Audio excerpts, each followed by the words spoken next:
Good morning, sixth graders. Hope you're having a great day so far. It's Thursday. We're going to continue our study of the Dakota. Yesterday, we saw a series of videos which talked about the Dakota origin stories, which is essentially their mythology. And we should have figured out that this Bedote, or the confluence or meeting of two rivers, was a very, very important part of Dakota culture. Um, we would also like you to know that different cultures have different creation or origin stories. The Norse have their the Norse have their creation stories. Christianity, Native Americans, every religion in the world has a unique creation story or an origin story, and the Dakota were no different. Today, we're going to push forward and continue to learn about Dakota culture, and we're going to learn about how they survive based on the seasons. Um, it's important and vital to know that activities, their shelter, and their food was all based on the seasons of the year, and the seasons of the year dictated where the Dakota would be living. Now, people sometimes think that the Dakota wandered around day by day looking for food and resources. That was not the case. They moved by the seasons of the year. So they would move 3 or 4 times a year, and they had shelter that they took with them. So this was not a nomadic wandering so much as it was a movement based on the weather, based on the time of the year to get food and resources to survive the winter. End game, that was what it was. You had to have enough food stored up. You had to be able to access that food in order to survive the winter. Now, the interesting part about this whole thing, I think, is that they were so harmonious with nature. They never took too much. They never overhunted. They never took all the deer or bison from one area. They never overfished a stream. They never cut down too many trees. They were very aware of saving their resources for the following season, taking just what they needed, but never too much. And that was probably the biggest shock to the Dakota when the white settlers moved in the 1830s and 1840s. How the white settlers consumed every resource. They cut down trees by the hundreds for their houses, for firewood, for everything they needed. They overhunted. They took more bison than they needed, or buffalo than they needed. It was a great shock to them, that's for sure.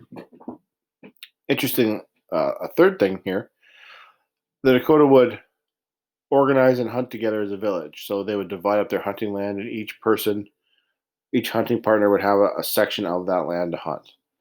And as long as everyone went out and hunted, uh, even if you didn't get something, they would share their food and their resources as long as everyone went out there and worked and tried. They took care of their elders.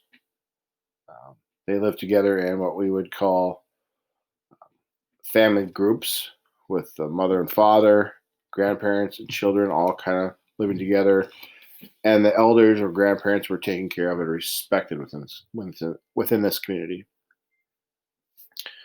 So, just a quick map here, and just for an example, I know this is a Minnesota Ojibwe or Chippewa map, but it still shows the same. The Dakota would spend their summer months um, along the Minnesota River here, and then when it got to be late summer, the Dakota would move out to the western part of Minnesota, to the prairie out here, and that they would hunt their bison or deer. Eastern Dakota, the Mdewakanton, they would hunt more deer than bison. After they got all the bison that they needed, they would dry and store the bison. Then they would move back towards the woods of Minnesota where there was more shelter, where there was more firewood. They would set up their camps and villages there. They would go through the winter. And then the springtime, they would do the maple syrup thing, or they would find a stream river and harvest the fish out of there as they were moving as the fish began to become more active in the spring. And then finally they would move back uh, kind of towards the Minnesota River, Mississippi River area. And they would set up these gardening or farming villages. And that was kind of their rotation from year to year to year to year. And it's interesting to note the Jeffers petroglyphs is right down here. So as the Dakota came out of their winter and summer and then moved to fall, it's very possible that they every year passed through the Jeffers petroglyphs and the Pipestone Memorial or the Pipestone region, which we'll talk about later on. And those were two important spots. Migration based on the seasons. So our assignment today is really quite simple.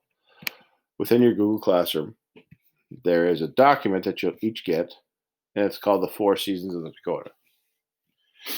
And what I've done is I've typed up a quick synopsis of what the Dakota were living in, where they were living, what they were eating for food, and what the jobs of both the men and the women were in the tribe for that season. And I've divided up by fall, winter, spring, and summer. Now, some are longer than the others. Admittedly, fall was a lot of information, so that's a bit longer. But what you'll notice is if you go down to the chart, I've divided the chart up by winter, spring, summer, and fall. And then across the top is the main food, type of dwelling, camp area, men's tasks, and women's tasks. Your job is to go to the appropriate season in the reading and then find the information that's needed to fill out that chart. Now, a quick change up here, something that I've never done before with you guys. I would appreciate it and require it that you highlight your answers within the passage. Okay. So as I've done here, I just chose fall randomly, and I went and I looked for the main food of the Dakota. So within this paragraph, it was all kind of spread out, and the main food I've highlighted in orange. They talked about wild rice. They talked about the blueberries and the huckleberries. They talked about Tipsenia. Talked about deer hunting. Okay? And those were 3 things or 4 things that I had to highlight and then write down here. Right. Next, I looked for their type of dwelling, what they lived in, their house. And their shelter at that time, their dwelling was a teepee. All right. And so I jotted that down. And then I wanted to know where the camp area was. Where did they set up their teepees? Well, right next to the word teepees was this partial sentence here with this fragment that says they set up their teepees on high ground near shallow lakes. All right, makes sense. And I wrote that down. And then you just continue onward through the seasons. What I would do is I would just pick a season, go that paragraph, and run through each of these.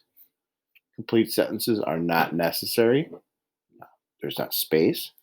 So just list them out like this.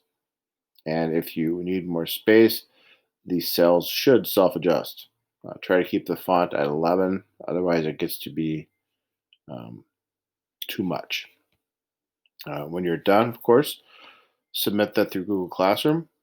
And if you want to, and this is completely up to the teachers in the room, if you want to allow people to work with a partner while social distancing, I would say that is just fine. You both have 2 copies.